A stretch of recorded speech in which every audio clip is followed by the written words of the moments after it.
안녕하세요. 신윤선 목사입니다. 포효하는 사자의 복음 마가복음 7번째 시간으로 여러분들을 찾아뵙게 됩니다. 지금 11월이 되었고 이제 11월 첫째 주에서 두 번째 주를 지나고 있는 그때입니다. 올해가 시작한 지 얼마 되지도 않은 것 같은데 벌써 11월? 이제 조금 있으면 12월이 될 것이고 또 금방 2021년이 가고 2022년이 올 것입니다. 지금 이 가을, 늦가을을 지나며 또 겨울을 지나며 우리의 신앙의 깊이가 더욱더 깊어지는 그런 은혜의 시간들이 되었으면 좋겠습니다.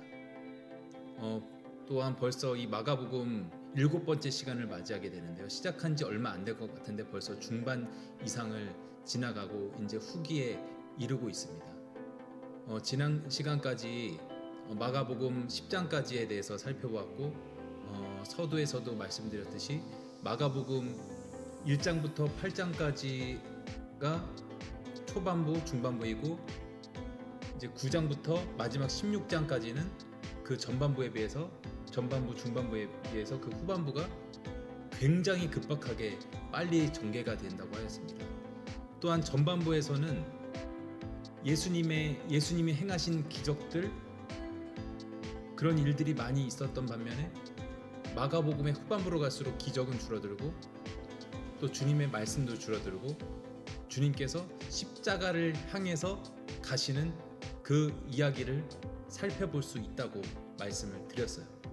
오늘 8과 예루살렘 입성과 심판입니다. 예수님이 최종 목적지이신 그곳 예루살렘을 향해서 나아가시는 이야기, 그 이야기를 오늘 우리가 마가복음 11장 1절과 1절에서부터 12장 44절까지 11장 12장 이 두 장에 걸쳐서 우리가 함께 살펴보도록 할 것입니다. 오늘 이 시간을 통해서 또한 우리의 신앙이 더욱더 깊어지며 업그레이드 되는 그런 시간이 되기를 소망하며 이 시간 함께 시작해 보도록 하겠습니다. 자, 11장으로 들어가면서 마가복음은 그리스도의 십자가라고 하는 정점을 향해 빠르게 전개됩니다. 8장 이후에서도 빠르게 전개됐는데 11장으로 들어가면서 그 전개되는 속도가 더 빨라져요.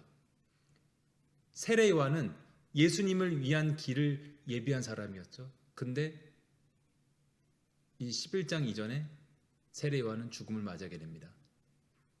또 예수님은 보냄받았다가 다시 돌아온 12제자를 포함해서 자신을 따르는 이들을 불러 모으셨습니다. 그들에게 자신에게 임할 고난과 죽음에 대해서 예고하셨고 이제 마지막이 가까이 왔다라고 예고하십니다. 예수님이 예루살렘에 입성하시자 종교 지도자들의 반대는 더욱 거세지고 십자가에 다다르기 전 예수님은 제자들에게 마지막 남은 몇 가지 교훈을 가르치십니다. 그 이야기가 오늘 마가복음 11장 12장의 이야기가 되겠습니다. 마가복음 11장 12장에서 예수님은 예루살렘으로 승리에 입성을 하시고 성전을 깨끗하게 하시며 제자들뿐 아니라 대적자들에게도 권위 있게 가르치십니다. 오늘 이 두 장을 거쳐서 우리가 예수님의 그런 모습, 또 예수님의 그런 심판의 이야기들을 우리가 살펴볼 수 있게 될 것입니다. 자, 그러면 질문으로 들어가 보도록 하겠습니다. 시편 118편 25절에서 26절, 이사야 9장 1절에서 7절, 예레미야 23장 5절에서 8절, 스가랴 9장 9절을 찾아서 읽어보라. 구약 성경의 이런 본문들이 고대하는 내용은 무엇인가? 이 본문들은 마가복음 11장 1절에서 11절에서 일어나고 있는 일들을 어떻게 조명해 주고 있는가? 자, 여기 참고사항으로 시편 118편 25절에서 구하옵나니 이제 구원하소서, 영어로 Save us we pray는 헬라어로 호산나라고 음역되는 히브리어 표현이다. 호산나 찬양 있죠. 호산나 호산나 호산나 높은 곳에서 하는 옛날 버전 그 유명한 찬양도 있고 좀 요즘 사람들 노래도 있어요. 찬양 중에 눈을 들어 주를, 그런 호산나도 있는데 어쨌든 우리가 이 찬양하는 이 호산나의 뜻이 주여 오셔서 구원하소서라는 그런 뜻입니다. 이 여러 성경에 나온 이 말씀을 토대로 이 11장 1절에서 11절에서 말씀하고 있는 일들이 무슨 의미인가 함께 대답을 찾아보도록 하겠습니다. 이사야 9장 1절에서는 이방의 갈릴리를 영화롭게 하셨느니라라고 말씀하고 있습니다. 우리가 갈릴리 교회이죠. 그런데 갈릴리라는 이름이 사실 그렇게 좋은 멋진 이름은 아니에요. 여기서 이방의 갈릴리라고 말씀합니다. 이방의 갈릴리? 예로부터 갈릴리 지역은 저주받은 지역이었어요. 흑암의 지역이었어요. 가난과 저주의 상징이 바로 갈릴리 지역이었습니다. 하지만 이사야서에 뭐라고 말씀하나요? 메시아가 오실 때에 그 이방의 갈릴리를 영화롭게 하셨느니라. 그 저주와 흑암과 죽음의 상징인 갈릴리 지역을 메시아가 오심으로 인해서 영화로운 지역으로 바꿔주신다라는 예언을 이사야 9장에서 하고 있습니다.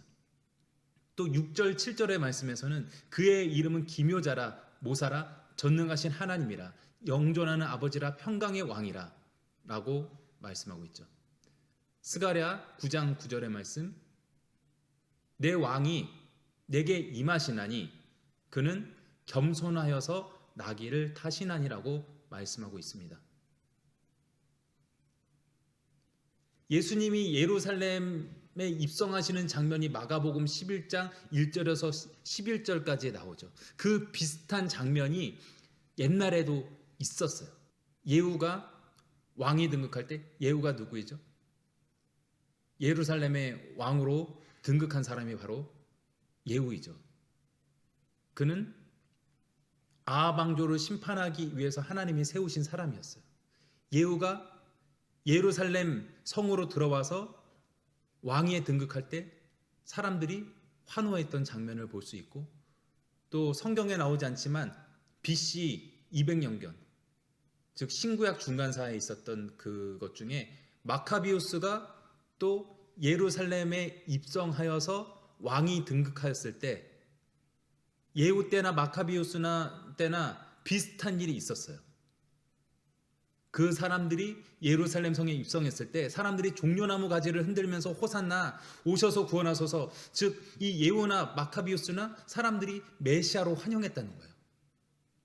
세상을 구원할, 이 민족들을 해방할 그런 메시아로 환영했다라는 것입니다. 그렇게 종려나무 가지를 흔들며 호산나 환호하던 이전에 두 번에 있었던 그 역사가 지금 마가복음 11장 1절에서 11절의 말씀, 그리고 다른 공간복음서에도 다 나와 있죠. 마태복음 21장, 누가복음 19장, 요한복음 12장에 다 나오는 예수님께서 예루살렘 입성하시는 장면에서 이것이 그대로, 거의 그대로 재현되고 있어요. 즉 이것은 무엇을 말하냐면은 예수님의 말씀과 행위, 예수님께서 예루살렘 성으로 들어오시는 그것도 구약의 전통과 예언에 근거하고 있다라는 말씀입니다. 예수님께서 어디 근본 없이 갑자기 툭 튀어나오신 분이 아니라 구약의 전통과 그 예언에 따라서 정확하게 오시고 그 예언된 대로 그 예언을 성취하심으로 그 모든 일들을 행하신 분이 바로 예수님이라는 말씀입니다.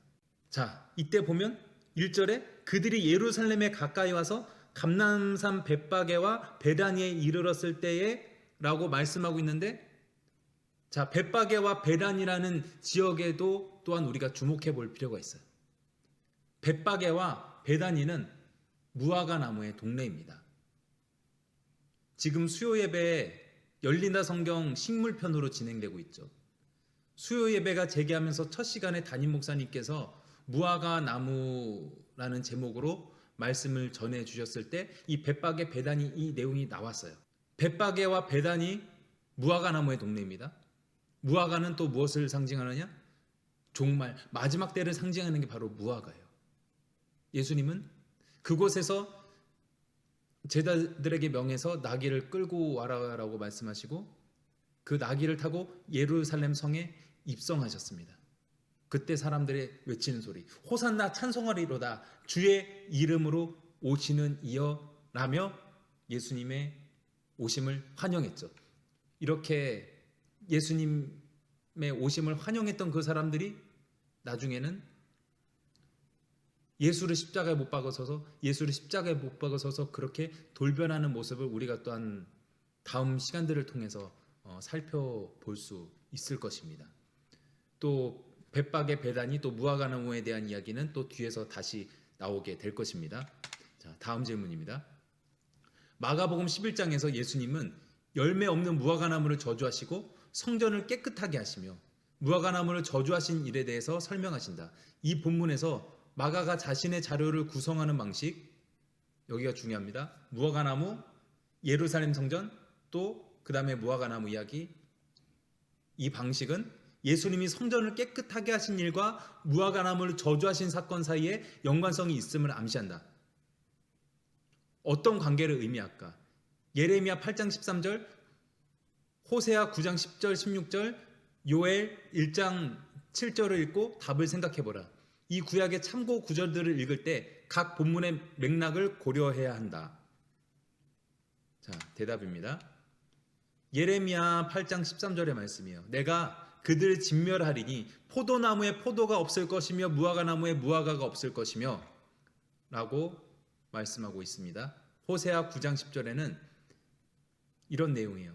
내가 즉 여호와께서 이스라엘을 만날 때에 처음 만날 때에 포도나무 또 무화과나무의 첫 열매와 같이 그렇게 싱그럽고 아름다웠다. 그렇게 풍성했다라고 말씀하고 있습니다. 그런데 그렇게 이스라엘 만날 때 첫 열매같이 그랬는데 바알보올에게 가서 그 우상들에게 가서 가증하게 됐다라고 말씀하고 있어요. 자, 요엘서 1장 7절에는 내 포도나무 즉 여호와의 포도나무 여호와의 무화과나무가 있는데 그 모든 가지가 하얗게 말라버렸다라고 말씀하고 있습니다. 자, 이 말씀들에서 무화과나무, 포도나무, 감람나무 이런 나무들이 등장해요.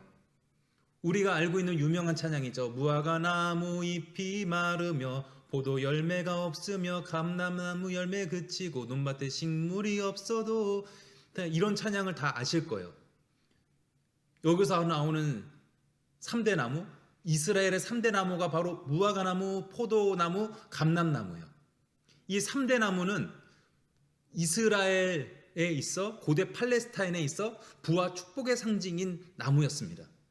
이 무화과나무, 포도나무, 감람나무 열매 그거 다 없고 논밭에 식물이 없고 외양간 송아지 없다라는 하박국의 고백은 진짜 다 없다는 거예요. 요즘으로 말하면 뭐 돈도 없고 집도 없고 차도 없고 하우스 푸어고 카 푸어고 없는데 다 없는데 주님으로 인해서만 기뻐한다라는 그런 찬양의 고백입니다. 어쨌든 무화과나무, 포도나무, 감람나무 중요한 이스라엘의 3대 나무라는 거예요. 무화과나무, 예루살렘 성전, 또 무화과나무 이야기가 이렇게 전개되고 있죠. 이 구성하는 방식은 어떤 의미가 있는가 하면 아주 깊은 연관, 아주 깊은 관련이 있어요. 13절에 보면 뭐라고 말씀하냐면 멀리서 잎사귀 있는 한 무화과 나무를 보시고 혹 그 나무에 무엇이 있을까 하여 가셨더니 가서 보신즉 잎사귀 외에 아무것도 없더라. 이는 무화과의 때가 아님이라. 예수님이 무화과 나무에 가까이 가보시니까 열매는 없고 잎사귀만 무성했다고 합니다. 그런데 중요한 건 무화과의 때가 아니라고 말씀하고 있어요. 그런데 14절에 보면 예수님께서 그 때도 아닌 그 무화과 나무를 열매 맺지 못한 무화과 나무를 저주하셨어요. 이게 열매 맺을 때가 됐는데 열매 없는 거를 저주하는 거는 이해를 하겠는데 왜 예수님은 때도 아닌 열매 맺을 때도 아닌 무화과 나무가 열매가 없다고 해서 잎사귀만 무성하다고 해서 영원히 말라버려라 그렇게 저주하셨을까요? 우리는 이 성경의 원어를 살펴보면 그 의미를 파악할 수가 있습니다. 무화과 나무의 열매를 일컫는 단어가 두 가지가 있어요. 파게와 테에나입니다. 파게는 무화과 나무의 첫 열매예요. 그리고 테나는 나중에 5번이나 열리는 그런 열매예요. 앞에서 말씀드렸던 예수님이 벳바게와 베다니를 지나가셨다고 말씀드렸죠. 벳바게는 파괴의 집이라는 뜻이에요. 베트 파괴라는 건데, 이 베트가 집이에요. 파괴 집이라는 뜻을 가진 곳이 바로 벳바게이고, 베다니 이거는 테나의 집이라는 뜻을 가지고 있습니다. 예수님께서 그런 곳을 지나가신 거예요. 그러면 예수님께서 왜 무화과나무를 저주하셨을까? 여기서 때가 아님이라 말씀하는 것은 나중 열매인 테나가 나올 때는 아니라는 거예요. 하지만 그때가 아니라고 해도 이 시기에 파괴, 무화과나무의 첫 열매는 나타나는 때입니다. 그것이 별 볼 일 없는 그렇게 풍성한 열매는 아니더라도 어쨌든 첫 열매는 나타나요. 그런데 이 첫 열매를 보면 나중 열매가 어떨지를 짐작할 수 있어요. 파괴, 첫 열매가 별로면 나중에 5번 열리는 테나도 보나 마나 별로고, 이 무화과나무 그냥 별로로 어차피 망할 거예요. 어차피 열매 못 맺을 싹수 없는 나무를 예수님께서 저주하신 거예요. 여기서 싹수 없다라는 게 욕이 아니에요. 싹수가 없다, 또 싹수가 노랗다, 비슷한 뜻이죠. 이 싹이 있는데 싹이 노라면 이게 틀린 거죠. 싹수가 없으면, 이 싹의 요 조그만 그 싹이 없으면 나중에 열매를 당연히 맺을 수 없죠. 그래서 간단히 말해서 싹수가 없는, 보나 마나인 그런 무화과 나무였다는 거예요. 자, 여기서 중요한 것, 그렇다면 왜 무화과 나무의 이 사건 사이에 예루살렘 성전에 예수님께서 들어가신 그 이야기를 끼워 넣었을까? 예수님께서 예루살렘 성전에 들어가셔서 장사하는 자들의 그 상을 뒤집어 엎으신 일을 우리가 성경에서 볼 수가 있습니다.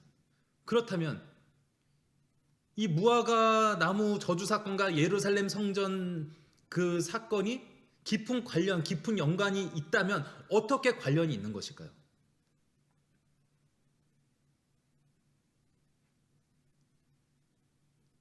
예루살렘 성전에 대해서 심판하시고 그 성전을 허물고 내가 사흘 만에 짓겠다라고 예수님이 말씀하시는 것은 열매 없는 신앙의 종말을 말하고 있는 거예요.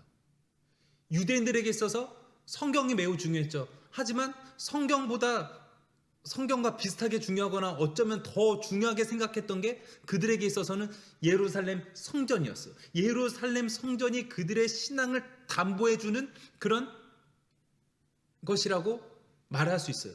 그런데 예루살렘 성전이 무너질 것이다. 이거는 유대인의 신앙 체계 자체가 종말을 맞이하게 될 것이다 라고 말씀하고 있는 것입니다. 그런데 여기서 한 가지 더해서 예수님이 그렇게 온유하신 예수님께서 왜 무화과나무를 저주하신 것은 대충 어느 정도 이해를 하시겠죠? 그렇다면 이 온유하신 예수님이 왜 성전에 들어가서 그렇게 정말 뒤엎으셨을까? 이 성전에서 행하고 있는 이들의 이 잘못이 매우 컸습니다. 이곳은 안나스의 상점이라고 불렸어요. 이 가야바, 안나스, 이 사람들이 당대 제사장들이었던 사람들인데, 원래 대제사장이란 것은 당대 한 명밖에 없는 거예요. 근데 대제사장들이 있어요. 그리고 대제사장은 원래 세습직이었어요. 여기에 돈과 다른 이권이 개입되는 것을 막기 위해서 세습직으로 옛날부터 내려오던 거였는데, 언제부턴가 신구약 중간 시대부터 그게 세습직이 아닌 종신직이 아닌 거로 그렇게 바뀌게 됐어요. 그런데 이 가야바와 안나스 이 집안들은 이 아버지가 대제사장하고 그리고 아들이 하고 또 사위가 하고 그렇게 서로 돌아가면서 대제사장을 동시대에 했습니다. 이게 세습직이 아님에도 불구하고 이들은 이 종교 권력을 세습해 왔던 거예요. 참 대단한 사람들이죠. 이 안나스의 상점이 예루살렘 성전에 있었는데 거기서 했던 일이 그런 거예요.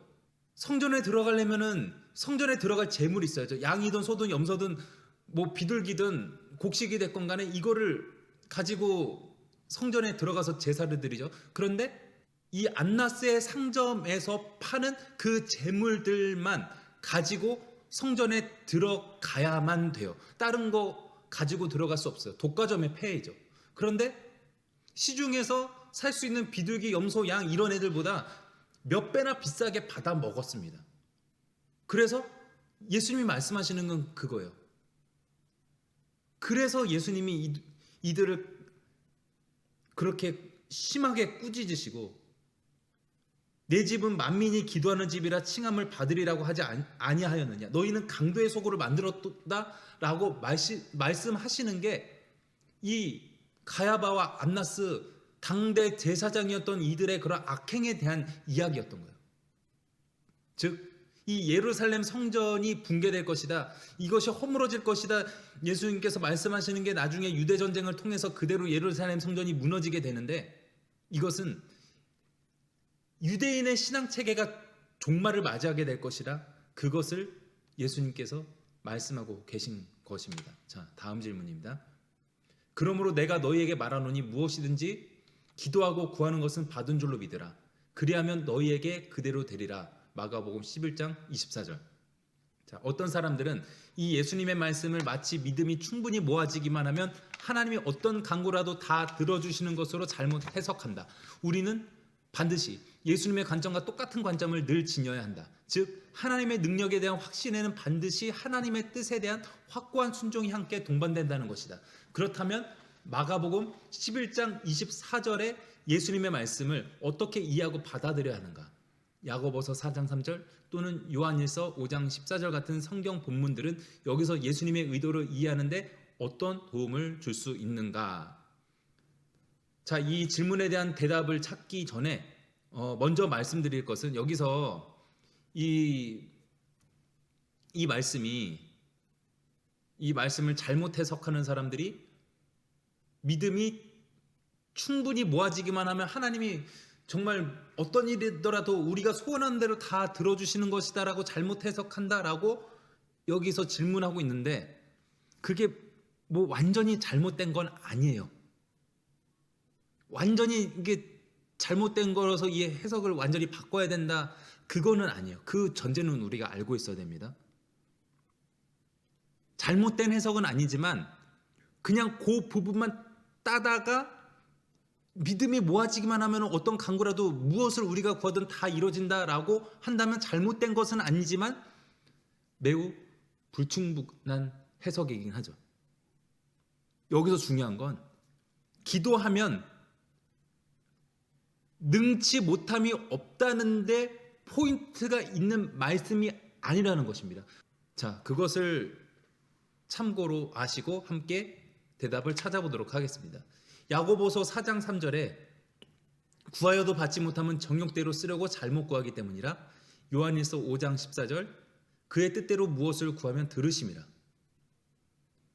무화과 나무 저주 사건과 관련하여 우리가 24절을 해석해야 돼요. 그 전제가 없으면 완전히 잘못된 해석은 아니지만 불충분한 해석이 됩니다. 열매 없는 무화과 나무가 무엇을 상징하나요? 열매 없는 예수님과 함께 3년이나 동행했는데도 신앙의 열매가 나타나지 않는 제자들을 상징합니다. 그리고 겉은 요란하지만 잎은 무성하지만 정말 중요한 그 열매가 없는 알맹이가 없는 유대인들의 신앙을 상징하고 있어요. 그 무화과 나무의 이야기와 연결지어서 이 마가복음 11장 24절의 말씀을 해석하면 이렇습니다. 하나님의 뜻에 맞게 순종하면은 정말 무엇이든지 기도하고 구하는 것은 받은 줄로 믿으면 다 가능해요. 그런데 열매가 없는 입만 무성한 그런 신앙을 가지고 그렇게 응답이 되지는 않는다는 거예요. 순종의 열매가 없는 기도는 그렇게 능치 못할 일이 없게 다 이루어지는 게 아니라는 거예요. 자, 이 이야기를 통해서 기도가 무엇인지 우리가 정의를 내려볼 수 있을 것입니다. 기도는 나의 뜻을 관철시키기 위해서 하늘 보좌를 움직이는 것이 아니라 하나님의 뜻에 온전히 순종하도록 나를 관철시키고 나를 치고 나를 복종하고 나는 날마다 죽노라, 나는 날마다 예수로 말미암아 다시 사노라라고 고백하는 그런 과정이, 그렇게 순종하며 나를 관철시키는 과정이 바로 기도입니다. 마가복음 12장을 시작하는 비유 말씀에 나타난 다양한 요소들, 즉 농부들, 포도원 종들, 포도원 주인의 아들, 그리고 포도원의 주인이 상징하는 것들은 각각 무엇인가? 두 번째 질문, 이사야 5장 1절에서 7절 같은 구약의 본문이 이 비유를 어떻게 조명해 주는가? 세 번째, 이 비유는 마가복음 11장 12절에서 25절에서 이미 일어나고 있는 일을 어떻게 더 발전시키는가? 자, 마가복음 12장의 이야기가 포도원 농부의 비유이죠. 자, 대답. 이 포도 농부 비유 이야기 여러분 뭐 잘 아실 것입니다. 잘 모르시는 분들도 계실 수 있으나 이 마가복음 12장의 시작 부분 1절에서 12절을 읽어보시길 바랍니다. 자, 대략의 내용은 이래요.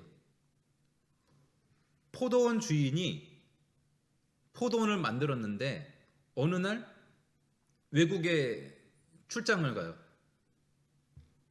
그런데 이 포도원을 가꾸는 농부들한테 소출 얼마를 받으려고 종을 보냅니다. 세를 받긴 받아야죠. 그래서 3번 종을 보냅니다. 그렇게 포도원 주인이 포도원 농부들에게 종을 보낼 때마다 이 종들이 어떻게 했나요? 이 세를 안 주고 종들을 때리고 능욕하고 죽였습니다. 포도원 주인은 이번에는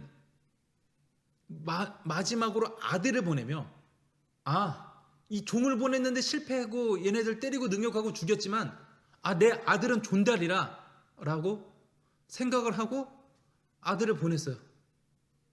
근데 어땠나요?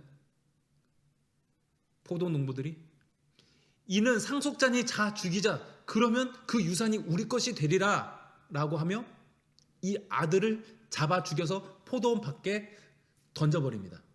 이 비유에서 말씀하는 뭐 포도원이 어디고 포도원의 주인 또 농부 종들 뭐 이런 것들이 무엇을 비유하고 있는지 이 이야기만 들어도 충분히 아실 것 같아요. 자, 첫 번째 질문에 대한 대답입니다. 농부들은 유대인들을 상징합니다. 포도원은 하나님께서 지으신 이 세상, 우리가 살고 있는 세상을 상징하고 있죠. 종들은 이 하나님이 보내셨던 제사장, 선지자, 이런 하나님의 종들을 상징하고 있는 것입니다. 그리고 중요한 것, 포도원 주인의 아들, 이 이야기를 뭐 들으시면서 잘 아시겠지만 포도원 주인의 아들은 바로 예수님이에요. 그러면 포도원 주인은 당연히 하나님 아버지입니다. 자, 두 번째 질문. 이사야 5장 1절에서 7절 같은 구약의 본문이 이 비유를 어떻게 조명해 주는가? 이사야 5장 1절에서 7절까지의 말씀에 포도원 이야기가 나와요. 여기서 이런 말씀하고 있어요. 하나님이 포도원을 만드시고 거기에 극상품의 포도나무를 심으셨는데 결과는 들포도가 열리게 된 거예요. 심은 건 포도나무고 처음에 지으셨던 그 포도원은 너무나도 아름다운 곳이었는데 그 아름다운 곳에서 극상품의 포도나무가 나오고 포도가 열리고 나오는 게 아니라 들포도가 열렸대요. 이것이 구약의 역사였습니다. 하나님이 태초에 세상을 만드시고 또 에덴 동산을 지으시고 이 땅을 지상 낙원과 같이 만들려고 하셨던 게 본래 하나님의 뜻이었던 것 같아요. 하나님이 만드신 세상에 죄가 들어와요. 그래서 아담과 하와가 범죄하고 타락하게 되고 또 아담과 하와를 잇는 인류들은 좋은 포도나무로 극상품의 포도나무로 열매를 맺는 게 아니라 들포도와 같이 그런 안타까운 모습으로 나타나는 그런 모습을 이사야서에서 말씀하고 있는 것입니다. 이사야서의 포도원 비유에 나타난 현상을 이 마가복음 12장 1절에서 12절의 이야기를 통해서 더욱 극명하게 보여주고 있는 것입니다. 그냥 나쁜 열매가 맺히는 것뿐만이 아니라 이제 하나님께서 마지막 최종 수단으로 자신의 아들을 보내셔도 이 아들을 십자가에 달아 죽여버리는 그런 아주 극단적인 모습을 이 포도원 농부의 비유를 통해서 예수님이 말씀하고 계시는 거예요. 이것을 보면 예수님이 앞으로 어떤 죽음을 죽으실지를 스스로 예언하고 계신 것이죠. 자, 세 번째 질문. 이 비유는 마가복음 11장 12절에서 25절에서 이미 일어나고 있는 일을 어떻게 더 발전시키는가? 자, 11장의 이야기, 열매 없는 무화과 나무 같은 제자들과 유대인들의 신앙을 예수님께서 심판하시고 비판하신 그 이야기죠. 12장에서는 급기야 예수를 십자가에 못 박아 죽일 것을 예수님이 여기서 예고하신 거예요. 자, 여기서 한 가지 더 더하여 말씀드리자면 하나님은 인간들보다도 더 인간을 사랑하시는 인간에 대해서 낙관주의를 가지고 계신 휴머니스트이신 것 같아요. 우리가 딱 봤을 때 3번 종을 보냈어요. 근데 뻔하죠. 때리고 능욕하고 죽였어요. 그러면 아들을 보내면 어떨까요? 아들을 왜 존대해요?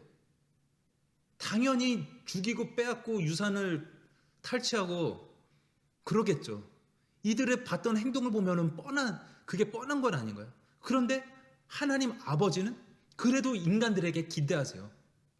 아들을 보내면 내 아들은 존대하겠지. 내 아들에겐 잘해주겠지. 그게 바로 하나님의 마음. 인간을 극도로 사랑하시고 인간에게 그럼에도 불구하고 죄인인 인간들임에도 불구하고 끝까지 그 가능성을 포기하지 아니하시는, 그리하여서 그 죄인들을 위해서 그 예수를 십자가에 못 박아 죽일 그 사람들을 위해서라도 하나님의 독생자 예수를 보내시는 그 하나님 아버지의 사랑을 우리가 이 포도원 농부 비유의 이야기를 통해서 볼 수가 있습니다.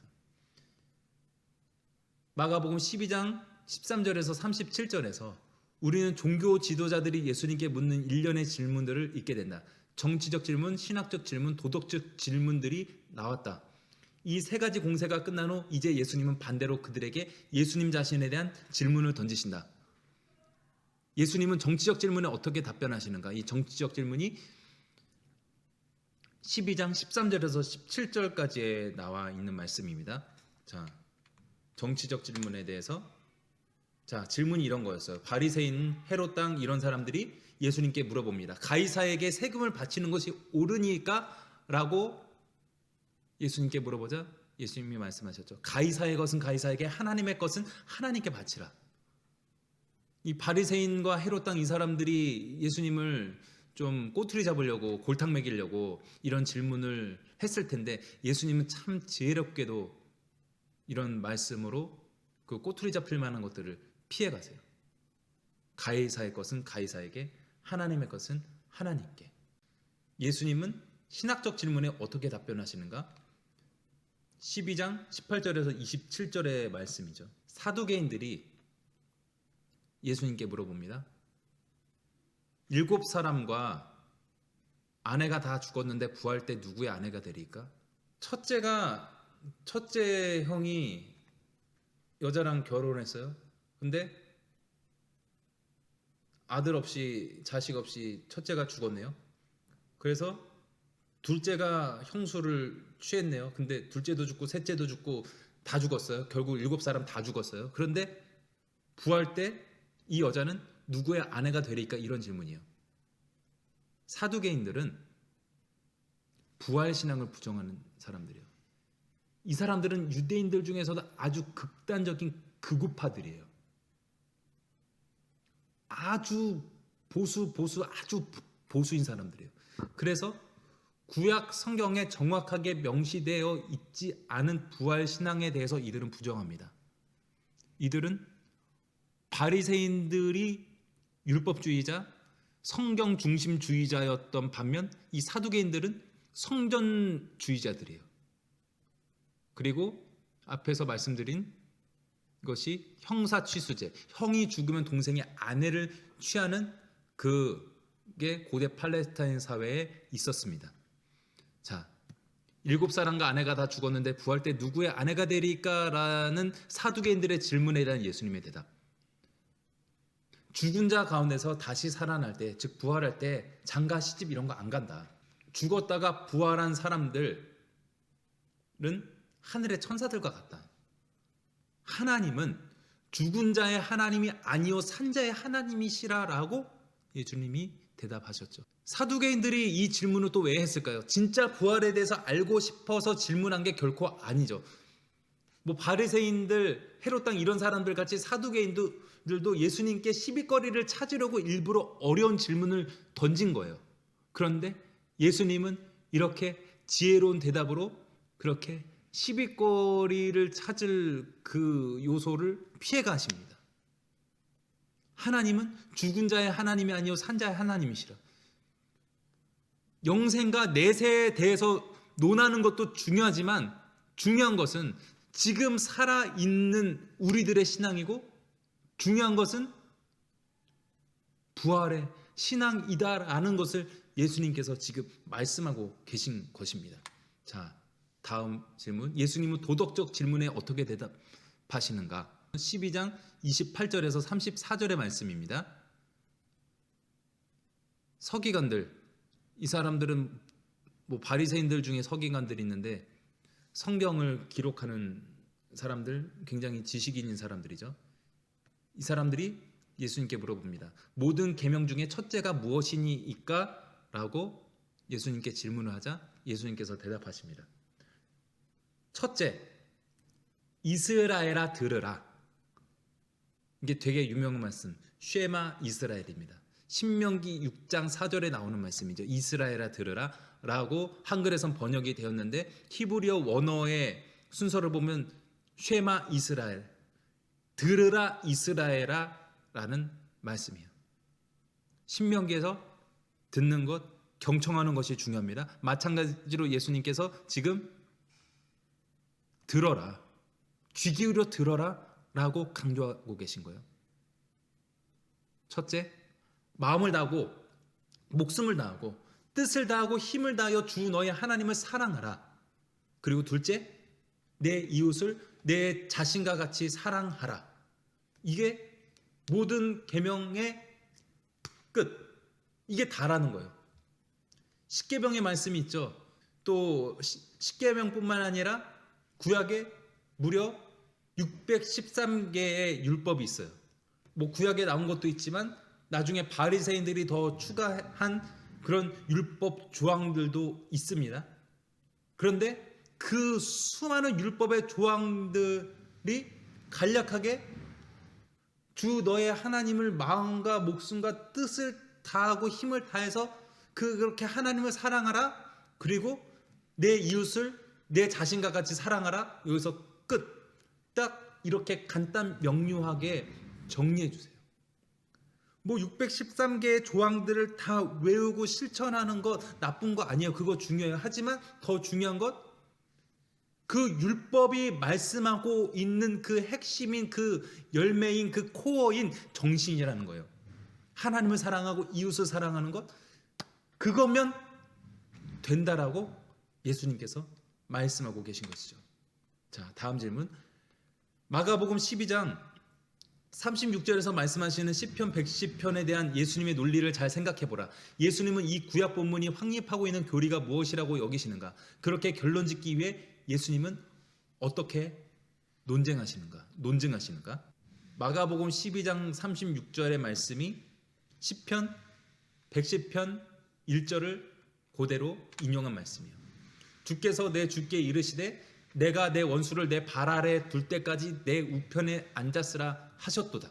하나님 우편에 계신 메시아가 오시어 세상을 심판하시고 통치하실 것이라는 그런 말씀을 시편 110편 1절에서 말씀하고 있고, 그것을 마가복음 12장 36절에서 말씀하고 재인용해서 말씀하고 있는 거예요. 주께서 내 주에게 이르시되 내가, 하나님이 너의 원수 다윗의 원수를 너의 다윗의 발 아래 둘 때까지 나의 우편, 하나님의 우편에 앉았으라 하셨도다라고 하는 거죠. 이 다윗의 시편에서 다윗이 그리스도를 주라고 하였다는 거예요. 그래서 예수님은 나는 다윗의 자손이 아니다라고 말씀하고 있는 거예요. 다윗의 자손 맞죠? 지난 시간에 살펴봤던 바디메오 이야기에서 바디메오가 예수님에 대해서 올바로 알고 있어요. 다윗의 자손 예수여, 나를 불쌍히 여기소서, 나를 긍휼히 여기소서 외쳤죠. 다윗의 자손으로 오신 분이 맞으시죠. 다윗과 같은 메시아로 오신 분이 맞으시죠. 다윗과 유사한 분은 맞지만 다윗과 같은 분은 아니에요. 다윗의 자손으로, 인간으로 이 땅 가운데 오셨지만 근본적으로 다윗의 자손인 분은 사실상 아니죠. 다윗의 자손으로 오시긴 했지만 다윗을 초월해서 있는 초월적인 신적 메시아가 바로 예수님이시죠.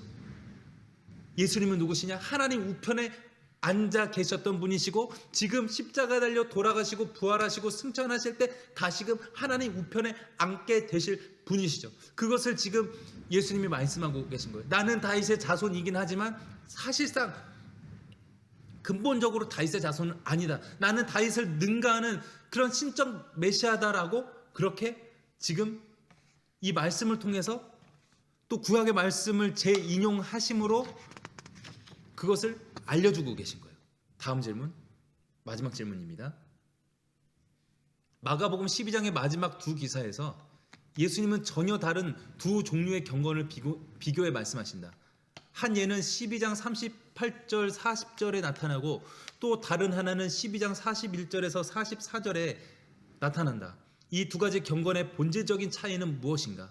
이 두 가지 예를 대조하면서 예수님이 제자들에게 가르치시려는 말씀은 무엇인가? 자, 두 가지 이야기, 12장 38절에서 40절, 그리고 12장 41절에서 44절까지의 말씀이 무엇이냐면, 앞에는 서기관들의 이야기고 뒤에는 두 렙돈을, 이 그림에서 같이 두 렙돈을 내고 성전에 들어가는 그 과부의 이야기입니다. 자, 서기관들은 어떻다고요? 말씀해 보니까 긴 옷을 입고 다니고 그렇게 시장에서 문안받고 회당의 높은 자리와 잔치 윗자리를 원하는 인간들이 서기관들이다. 이들은 과부의 가산을 삼키고 외식으로 길게 기도한다 라고 말씀하고 있어요. 서기관들, 이 말씀에 근거해서 어떤 사람들인가 요약해 보자면 외적인 경건의 모습은 있죠. 긴 옷을 입고 다니고 아주 뭐 경건해 보이고 그렇게 높은 자리에 앉아 있고 그런 사람들인데, 외적으로는 경건해 보이는 그런 사람들이나 내면의 경건은 없는 그런 사람들이라는 거예요. 과부의 가산 삼키고 그런 사람이 진짜 경건한 사람이라고 말할 수 없죠. 예수님은 그것을 말씀하고 계신 거예요. 뒤에 나오는 이야기 두 렙돈 과부 이야기입니다. 그런데 여기서 의문점. 왜 한 렙돈이 아닌 두 렙돈일까? 왜 하나를 넣은 게 아니라 두 개를 넣었을까? 하는 질문이 생깁니다. 자, 그 당시에 성전에 들어갈 때 헌금함이 있었는데 우리 같이 나무로 된 그런 헌금함 아니에요. 뭐 나무로 돼 있거나 뭐 교회 학교에서 이렇게 돌리는 천으로 된 그 이렇게 푹신푹신한 거 이렇게 넣어도 소리도 안 나는 그런 헌금함이 아니고 이 그림에서 보는 바와 같이 나팔 모양으로 생겼고 이게 쇠로 돼 있는 거라서 동전이 들어갈 때 소리가 매우 요란하게 나요. 그래서 당시에 이런 말도 있었어요. 헌금함에서 이렇게 쨍그랑 소리가 화려하게 나야 천국문이 열린다라는 그런 말이 있을 정도였습니다. 그런데 뭐 두 렙돈도 별로 뭐 소리가 안 나겠지만 한 렙돈은 진짜 더 소리가 안 나는, 뭐 거기서는 가까이 들으면 조금 띡 소리는 날지 모르겠지만 별로 소리가 안 나겠죠. 이 넣는 과부는 그 띡 소리는 들을 수 있겠지만 주변에 있는 사람들은 이게 이 여자가 뭘 넣는지 안 넣는지 알 수도 없었을 거예요. 그래서 그가 가지고 있었던 전 재산이었던 두 렙돈을 바치고 성전에 들어갔습니다. 최소한 두 렙돈은 있어야 소리가 나죠. 참고로 렙돈이 얼마였을까? 어느 정도의 가치였을까? 그 당시에 화폐 가치가 계속 바뀌고 또 여러 화폐 단위가 또 이렇게 혼용돼서 사용되기 때문에 정확하진 않아요.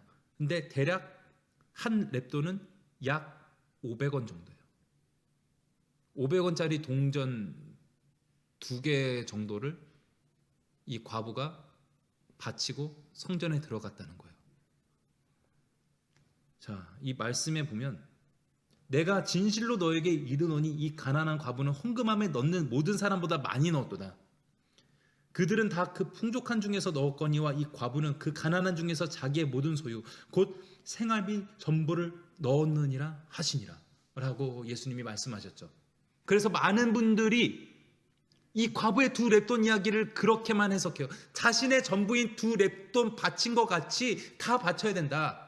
없는 중에도 우리가 형편이 어려운 가운데서도 이렇게 두 렙돈 그냥 있는 거 주머니 털어서라도 다 내면은 하나님이 나중에 채우시고 역사하실 것이다. 그러므로 우리의 가진 거 주머니 다 털어서 바쳐라 라고 해석하시고 이야기하시는 분들이 매우 많으시죠. 그런데 그런 뜻이 아니에요. 그래, 과부가 이 두 렙돈 낸 거 가장 많이 낸 거고 그것을 칭찬하는 의미도 포함이 되어 있어요. 이게 완전히 잘못된 해석이라는 뜻이 아니라 그런 부분도 있지만 앞에서 말씀드린 이야기와 같이 잘못된 해석은 아니더라도 불충분한 해석이라는 거예요. 이거는 이 두 렙돈이라도 내고 성전에 들어간 과부에 대한 예수님의 칭찬이기도 하지만 이 칭찬보다, 과부에 대한 칭찬보다 더 본질적인 의미, 더 중요한 의미가 있어요. 그것은 그렇게 해서라도 이 두 렙돈을 내고 당장 내일 굶어 죽을지 어떻게 될지 모르는 사람인데 그렇게 해서라도 성전에 들어갈 수밖에 없었던 그 잘못된 종교 체제에 대해서 예수님께서 비판하고 계신 것입니다. 즉 과부에 대한 칭찬인 동시에 종교 체제에 대한 예수님의 강렬한 비판인 거예요. 외적인 경건은 있으나 내면의 경건은 없는 그런 외식하는 서기관보다는 외적인 경건의 모습은 없는 허름한 모습의 과부이지만 내면의 경건을 갖춘 과부가 더 낫다라는 것입니다. 또 잘못된 그런 성전 체제, 잘못된 종교 체제에 대한 그런 강렬한 비판을 예수님께서 하고 계신 것입니다. 예수님은 유대교의 연속선상에 계시다고 하셨죠. 하지만 또 유대교의 그런 잘못된 부분에 대해서, 잘못된 종교 체제에 대해서 예수님은 강력하게 비판하셨어요. 우리의 종교라는 체제보다 더 중요한 것이 있습니다. 그것이 바로 앞에서 말씀드렸던 것과 같이 하나님을 사랑하고 이웃을 사랑하는 것. 그것이 더 본질적인 거예요. 어떤 종교 체제보다, 어떤 성전 체제보다 더 중요한 것, 그것은 바로 하나님 사랑, 이웃 사랑입니다.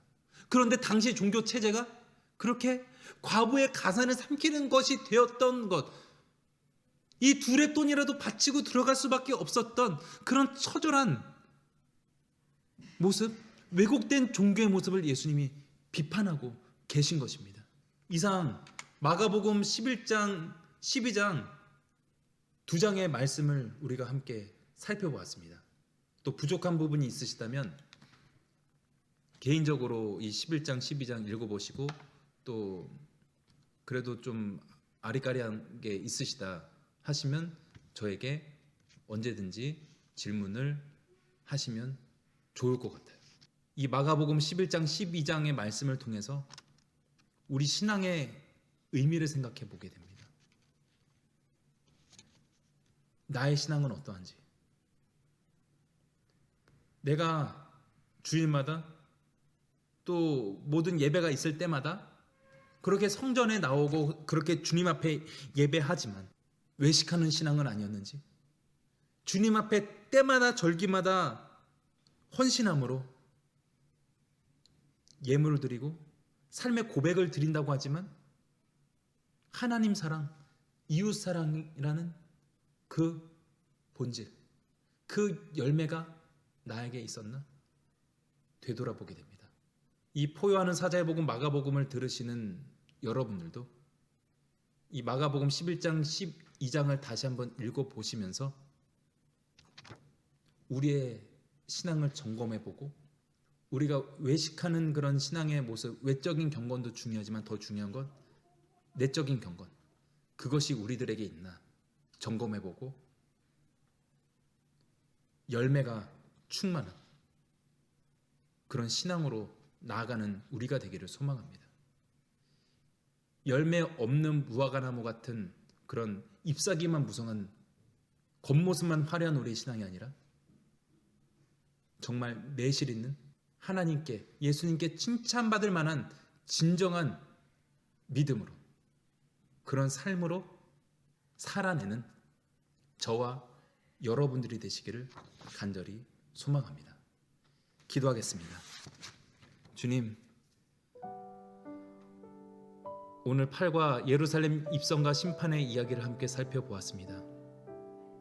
오늘 많은 이야기들을 함께 살펴보게 되었는데 우리의 신앙이 어떠한지를 다시 생각해보고 점검하게 됩니다.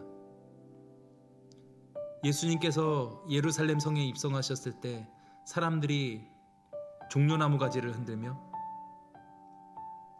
호산나, 오셔서 구원하소서, 그렇게 예수님을 환호하고 환영했습니다.